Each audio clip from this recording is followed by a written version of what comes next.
오늘 우리가 함께 나눌 말씀은 사도행전 1장 1절에서 8절까지의 말씀입니다. 사도행전 1장 1절부터 8절까지의 말씀을 함께 나누도록 하겠습니다.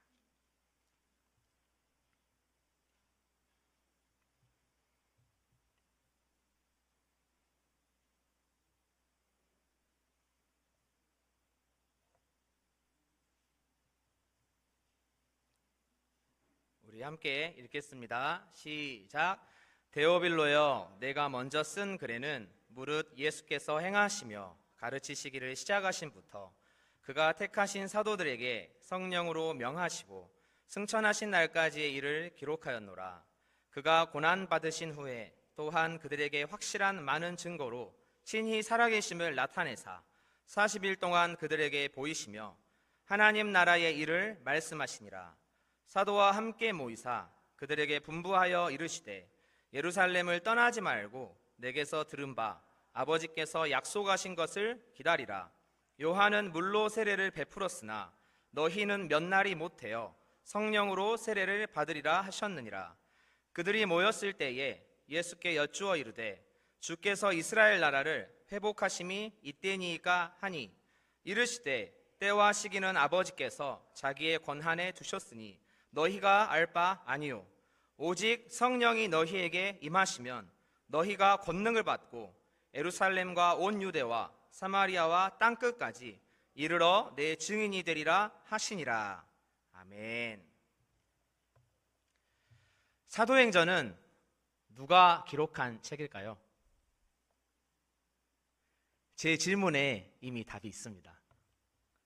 바로 누가입니다. 누가가 누가복음과 사도행전을 기록했습니다.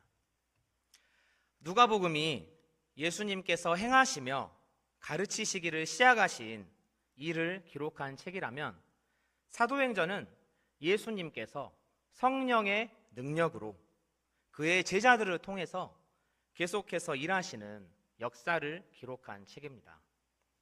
사도행전은 예루살렘에서 시작된 복음이 유대와 사마리아를 거쳐 마침내 로마에 이르기까지 확장되는 과정을 보여줍니다. 그래서 사도행전은 복음의 승리에 대한 이야기라고 할 수 있습니다. 그렇다면 이 복음의 역사 속에서 제자들의 역할은 무엇이었을까요? 바로 예수님의 증인이 되는 것이었습니다. 사도행전을 성령행전이라고 부르기도 합니다. 그 이유는 성령께서 이 모든 역사를 주도하시기 때문입니다. 예수님께서는 그의 사도들에게 그리고 오늘 우리에게 성령을 보내주셔서 복음을 증거하도록 하십니다. 이제 본문을 살펴보겠습니다. 1절입니다. 데오빌로여, 내가 먼저 쓴 글에는 무릇 예수께서 행하시며 가르치시기를 시작하신부터. 여기서 등장하는 데오빌로는 무엇을 뜻할까요? 데오빌로라는 뜻은 하나님을 사랑하는 자라는 뜻을 가지고 있습니다. 그는 새로운 믿음을 가진 사람이었거나 믿음을 갖기 직전에 사람으로 보입니다. 누가는 이 데오빌로에게 먼저 기록한 책이 있다라고 말하고 있습니다. 그것이 바로 누가복음입니다. 2절입니다. 그가 택하신 사도들에게 성령으로 명하시고 승천하신 날까지의 일을 기록하였노라. 성령으로 라는 표현은 제자들이 예수님의 가르침을 바르게 이해하고 순종하도록 능력을 주셨음을 뜻합니다. 3절입니다. 그가 고난받으신 후에 또한 그들에게 확실한 많은 증거로 친히 살아계심을 나타내사 40일 동안 그들에게 보이시며 하나님 나라의 일을 말씀하시니라. 확실한 많은 증거로 라는 표현은 예수님의 부활이 분명한 사실이었음을 나타냅니다. 예수님의 부활은 실제로 제자들이 보고 듣고 경험한 역사적인 사건이었습니다. 예수님께서는 부활하신 후에 40일 동안 제자들에게 나타나셔서 하나님 나라의 일을 말씀하셨습니다. 4절입니다. 사도와 함께 모이사 그들에게 분부하여 이르시되 예루살렘을 떠나지 말고 내게서 들은 바 아버지께서 약속하신 것을 기다리라. 예수님께서 말씀하신 아버지의 약속은 무엇일까요? 바로 성령님입니다. 우리 PPT 말씀 한번 띄워주시면 감사하겠습니다. 누가복음 24장 29절입니다. 우리 함께 읽겠습니다. 시작.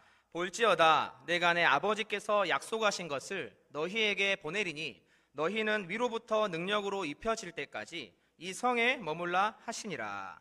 우리 요한복음 14장 26절의 말씀도 함께 읽겠습니다. 시작. 보혜사 곧 아버지께서 내 이름으로 보내실 성령 그가 너희에게 모든 것을 가르치고 내가 너희에게 말한 모든 것을 생각나게 하리라. 아멘. 제자들은 예수님의 승천 이후 열흘 동안 예루살렘에 머무르며 이 약속을 기다렸습니다. 5절입니다. 요한은 물로 세례를 베풀었으나 너희는 몇 날이 못되어 성령으로 세례를 받으리라 하셨느니라. 세례 요한은 예수님이 오시기 전에 많은 이들에게 세례를 베풀었습니다. 그런데 요한이 베풀었던 세례는 물 세례는 회개하는 의미를 지녔던 반면에 예수님께서 베푸신 성령 세례는 구원의 새 시대를 열고 제자들에게는 성령의 능력을 부여하는 세례였습니다. 그들이 모였을 때 예수께 여쭈어 이르되 주께서 이스라엘 나라를 회복하심이 이때니까 하니. 제자들은 이스라엘의 정치적인 회복을 기대하고 있었습니다. 그들은 예수님께서 로마의 통치를 물리치시고 이스라엘 나라를 회복하실 것이라고 생각을 했습니다. 그런데 예수님께서는 이렇게 말씀하십니다. 이르시되 때와 시기는 아버지께서 자기의 권한에 두셨으니 너희가 알 바 아니요. 우리 8절 함께 읽겠습니다. 시작. 오직 성령이 너희에게 임하시면 너희가 권능을 받고 예루살렘과 온 유대와 사마리아와 땅끝까지 이르러 내 증인이 되리라 하시니라. 아멘. 예수님은 제자들의 질문에 사명을 위임하심으로 답하십니다. 사도행전을 관통하는 사도행전 1절 8절 이 말씀을 따라 복음은 예루살렘 전역으로 퍼져갑니다. 그리고 안디옥을 지나 유대와 사마리아로 그리고 마침내 땅 끝까지 전해지게 됩니다. 우리 사진 한번 보여주시겠습니까? 이곳이 어디인지 여러분 알고 계시는 분 있으실까요? 이곳은 평양의 장대연 교회라는 곳입니다. 예수 그리스도 안에서 이루어진 구원의 기쁜 소식이 평양까지 이르렀습니다. 예수님의 증인들이 한 손에는 복음을 들고 한 손에는 그리스도의 사랑을 들고 나아갔을 때 성령께서 능력으로 역사하셨습니다. 그 대표적인 역사적 사건이 바로 1907년 평양 대부흥 사건입니다. 들어보셨나요, 여러분? 네. 다음 사진 한 번만. 네. 이 모습이 장대연 교회에서 있었던 사경회 현장에서의 집회 모습입니다. 발 디딜 틈 없이 가득 찼죠.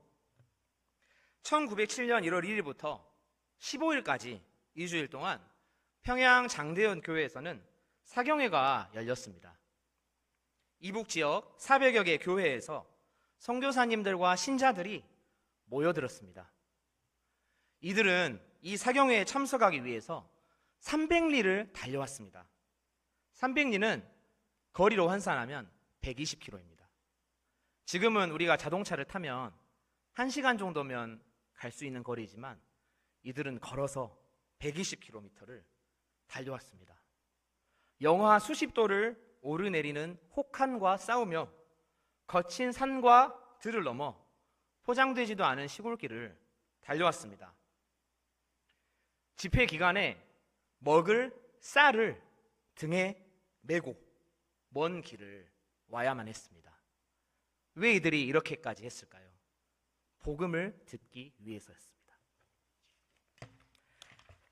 사경회에 참석한 이들은 축협, 여러 아내를 두는 결혼 풍습, 조혼, 어린 나이에 딸을 시집 보내는 풍습, 그리고 음주와 흡연 같은 당시 사회에 죄악된 풍습들을 놓고 강의를 듣고 토론하며 말씀 앞에서 자신들의 삶을 돌아보기 시작했습니다. 1907년 1월 1일 사경회 첫날 저녁 집회에는 약 1,500명이 모였습니다. 만복의 근원 하나님 온 백성 찬송 드리고를 부르며 함께 찬송했습니다. 1월 12일 토요일 밤에는 북장로회 선교사 방위량 목사가 고린도전서 12장 27절 너희는 그리스도의 몸이요 지체의 각 부분이라 라는 말씀을 전했습니다.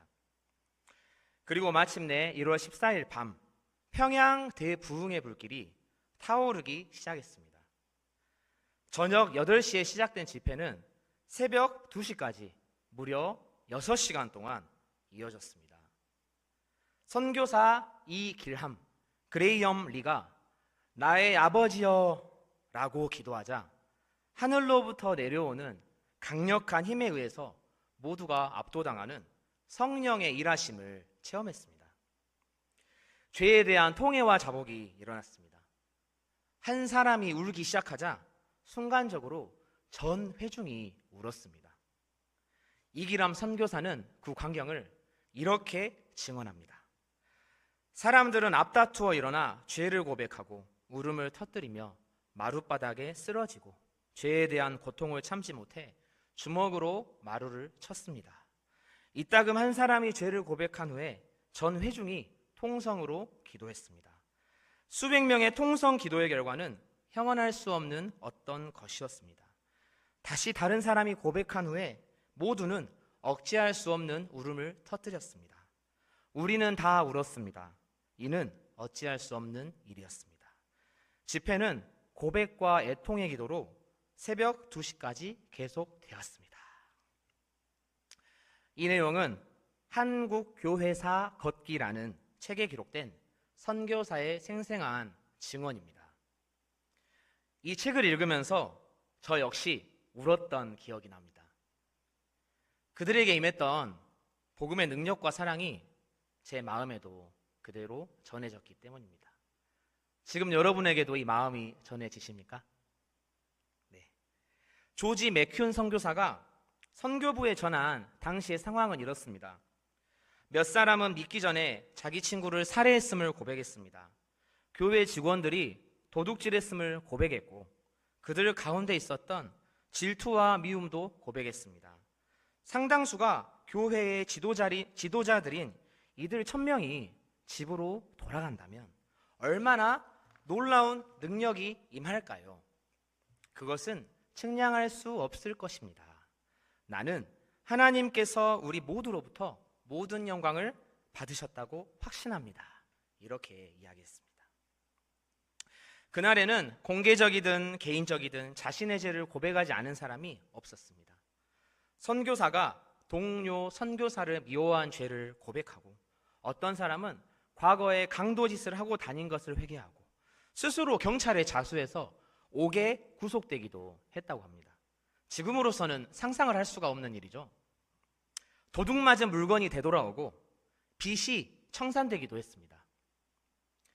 하나님 아버지께서 약속하신 성령이 우리 안에 임하실 때 어둠은 물러가고 빛이 임하였습니다. 전적으로 타락하고 부패한 인간의 본성으로 말미암은 죄를 깊이 자각하게 되었습니다. 죄 없으신 그리스도께서 자신을 위해 죽기까지 사랑하신 십자가의 은혜를 깨닫게 되었습니다.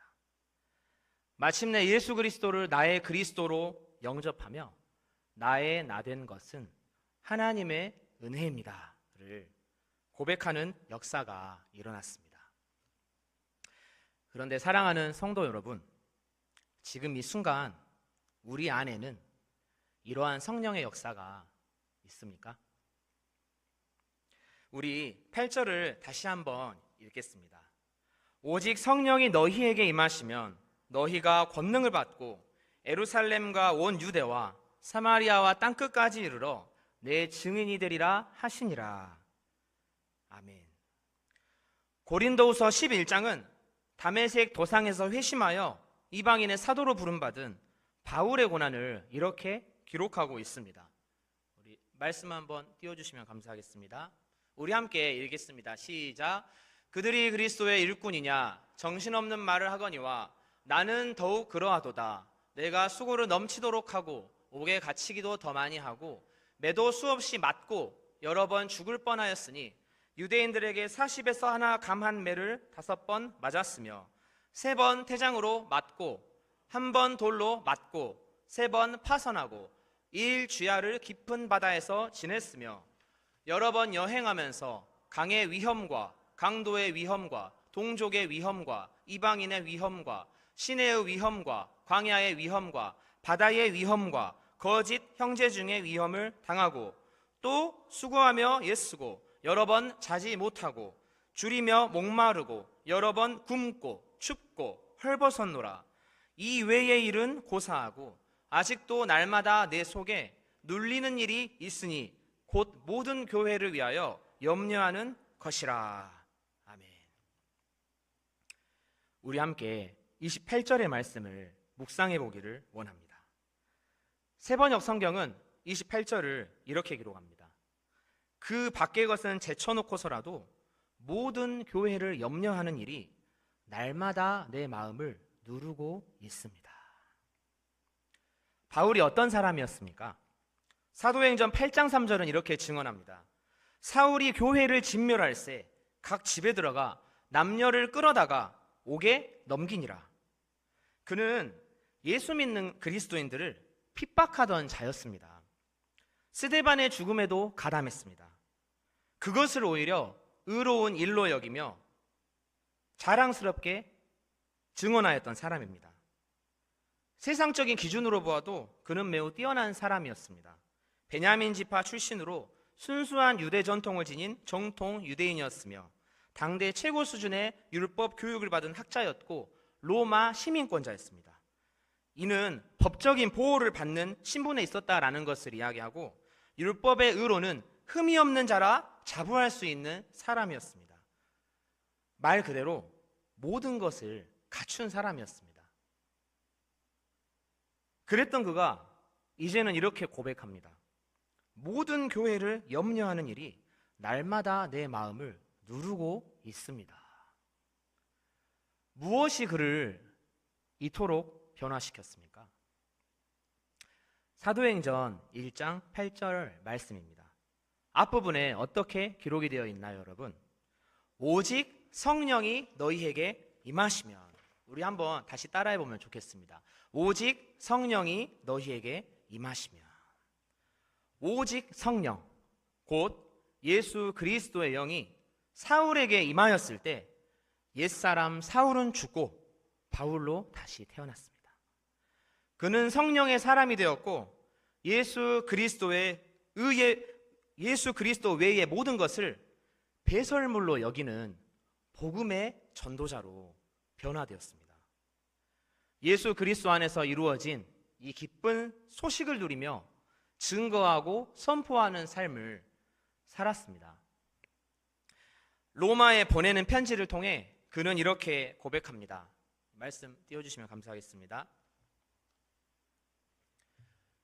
그거 아닙니다. 로마서 9장 1절에서 3절까지의 말씀. 네, 우리 함께 읽겠습니다. 시작.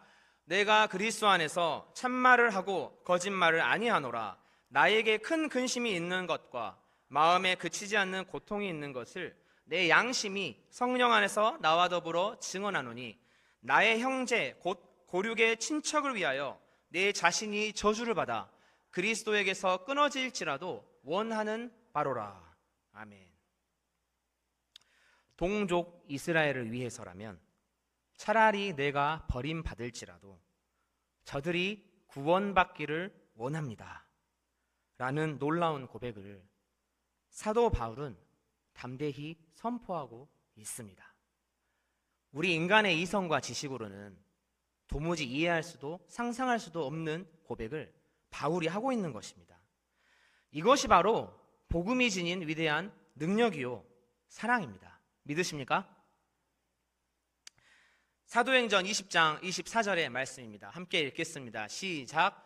내가 달려갈 길과 주 예수께 받은 사명 곧 하나님의 은혜의 복음을 증언하는 일을 마치려 하면은 나의 생명조차 조금도 귀한 것으로 여기지 아니하노라. 아멘. 1907년 평양 대부흥의 뒤안길에는 복음을 위해 생명을 바친 선교사님들의 희생과 순교가 있었습니다. 당시 난방 시설조차 없던 조선 땅에서 한겨울에 복음을 전한다는 것은 단순히 추위와 싸우는 정도가 아니었습니다. 이것은 죽음과 맞서는 일이었습니다.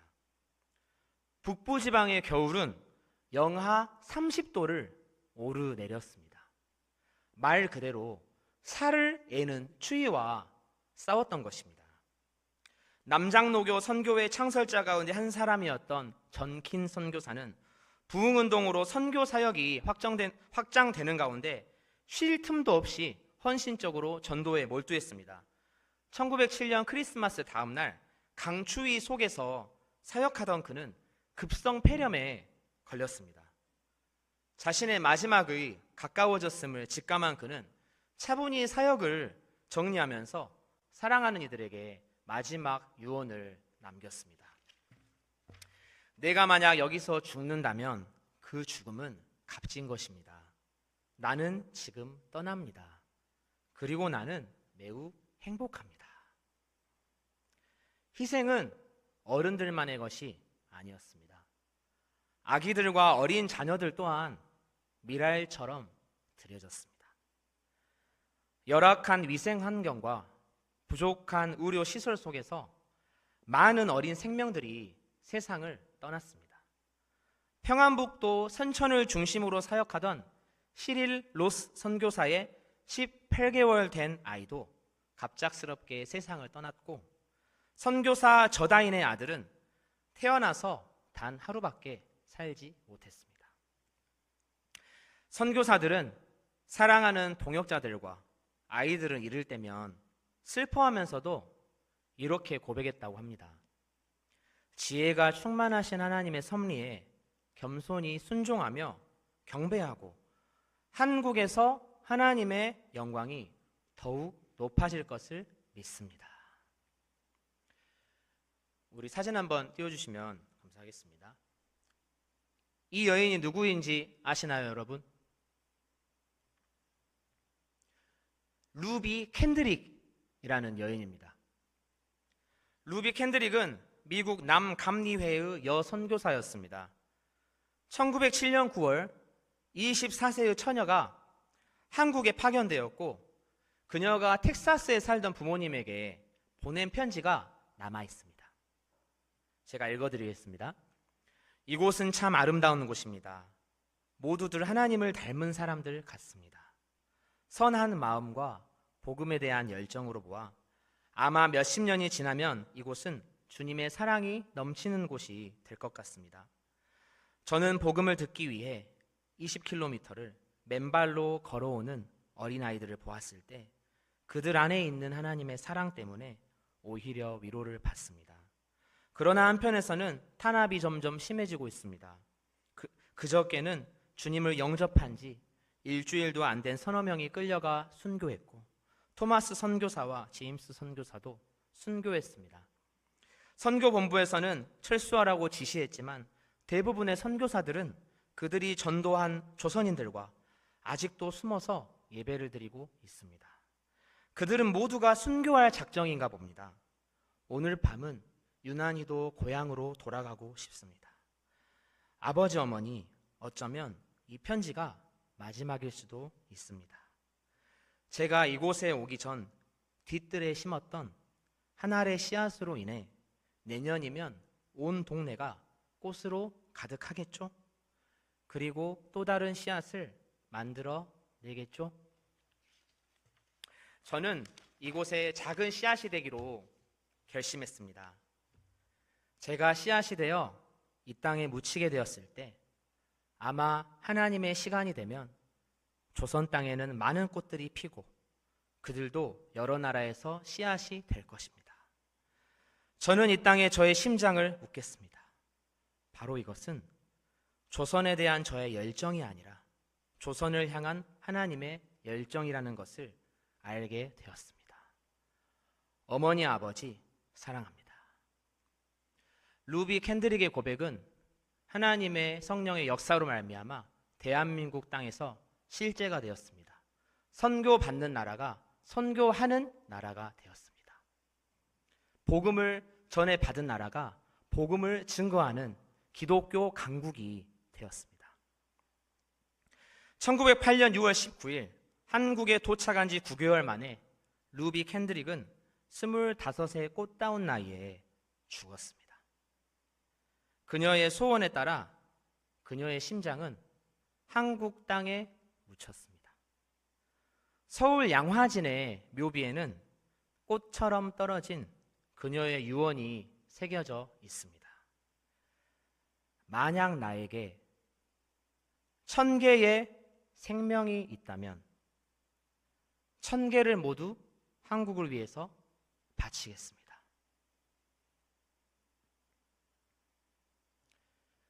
사진 한번 띄워주시면 감사하겠습니다.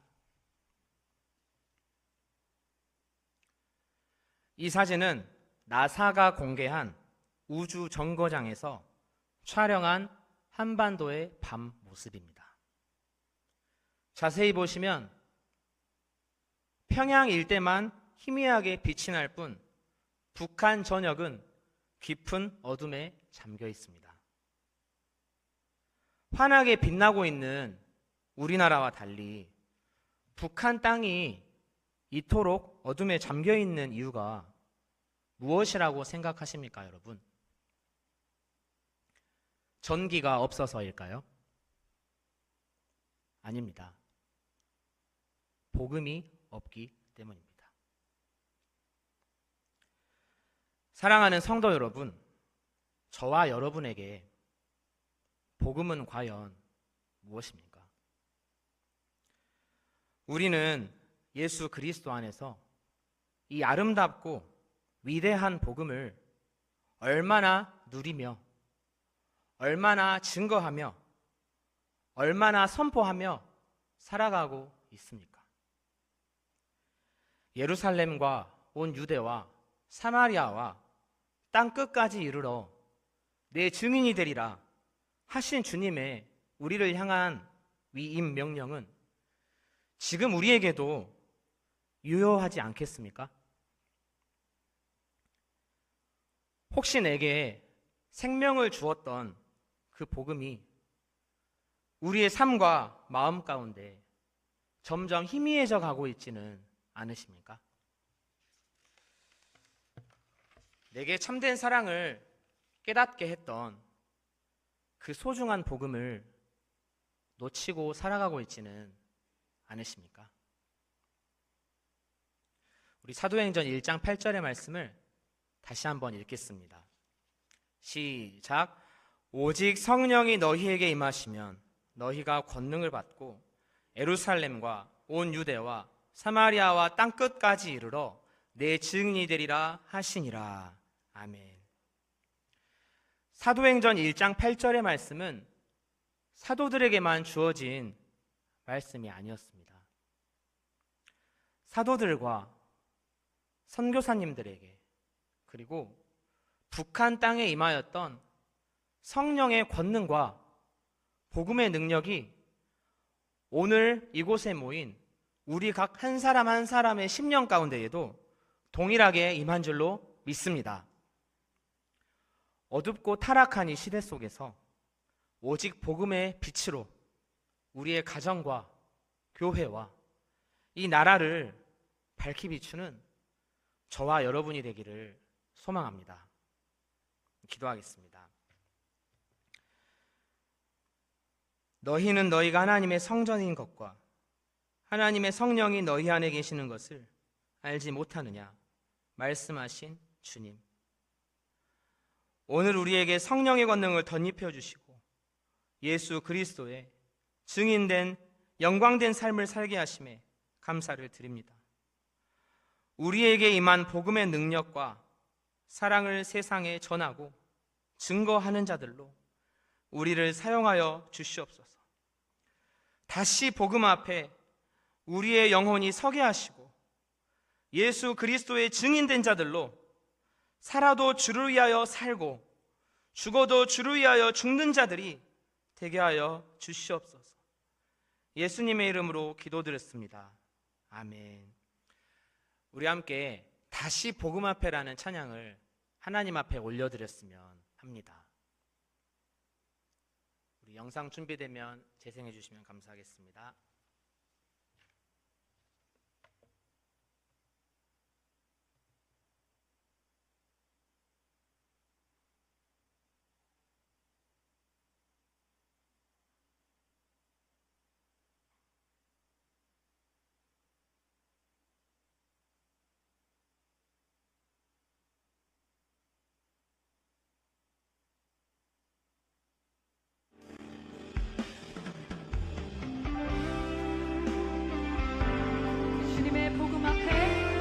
말씀 앞에 서기를 결단하는 주의 백성 되기 원합니다. 계속해서 믿음으로 고백합시다. 많은 이들 말하고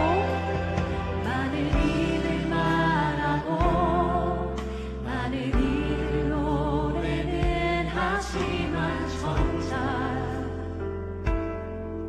가지 않는 길 두려운 생각보다 많이 힘들고 험한 길보다 그저 발로만 가려기에 점점 멀어져만 가네. 내게 생명 주었던 그 길 점점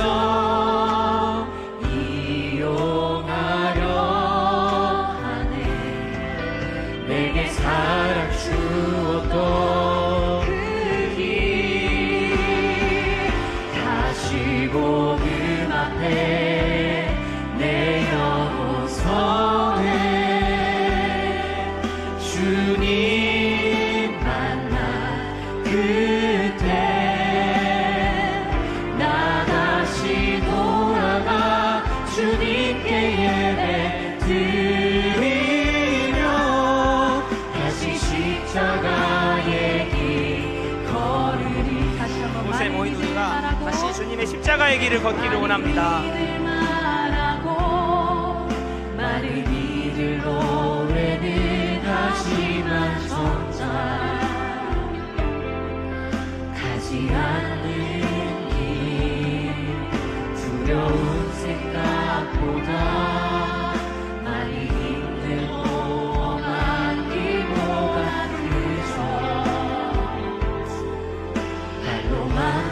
가려기에 점점 멀어져만 가네. 내게 생명 주었던 그 길 점점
십자가